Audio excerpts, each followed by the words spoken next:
Hello guys, we are back with our next lecture. In this lecture, let us go through the next question. Okay, so this question belongs to GATE CSC 2014 set 3 guys.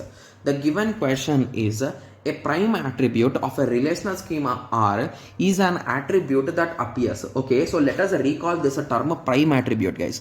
So we already know what is a prime attribute, right? So prime attribute is nothing but, so if we are having a key AC, so here A is a prime attribute and C is a prime attribute. So if our whole table contains a A, B, C, D, so indirectly D and B are nothing but non-prime attributes. So now in the question they are asking about this prime attributes. Okay, so prime attributes in simple words, they are nothing but the part of a key or candidate key or primary key, you can say, right? Yes. So option A says that in all candidate key of R. Okay, so assume that AC is a key. Okay, and assume that we are adding E also here and E is also key. Okay, so now indirectly A, C and E, AC belongs to AC and E belongs to E. So indirectly here these individually does not belong to all the keys, right? So that option is wrong. So option A says that in all candidate keys.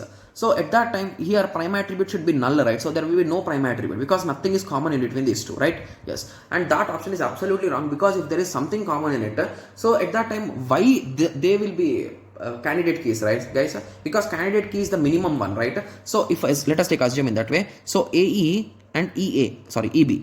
Okay, so if these two are candidate keys, so is that true? No, because they're common E. So if E is already a candidate key, so at that time how can they be candidate keys? They will be super keys, right? Yes. So that with that analysis, I think we can eliminate this option. And similarly, option B says that in some candidate keys of R, so A is available in AC, C is available in AC, E is available in E. So this option makes more sense.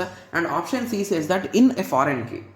Oh my god, that is absolutely wrong. And only in primary key, that's also wrong because A, C and E, so among these are two different keys, right? So among these two, any one of them will be selected as primary key. So if AC is selected as primary key, only these two will belong to prime attributes is what this statement is saying. But that is wrong, right? Because we cannot say based on that. Anything which belongs to candidate key will come under prime attributes, guys. That's it. That's the quite simplest example which we can say, right? Yes. Okay, so now I hope everyone got a clear idea that how B is the correct answer, right? Yes. Okay, so I hope everyone got a clear idea on this. So in the next lecture, let us continue with the next question. Okay, yes, so let us meet in the next lecture. Thank you. Thanks for watching. Like, share and subscribe for more awesome videos like this. Thank you.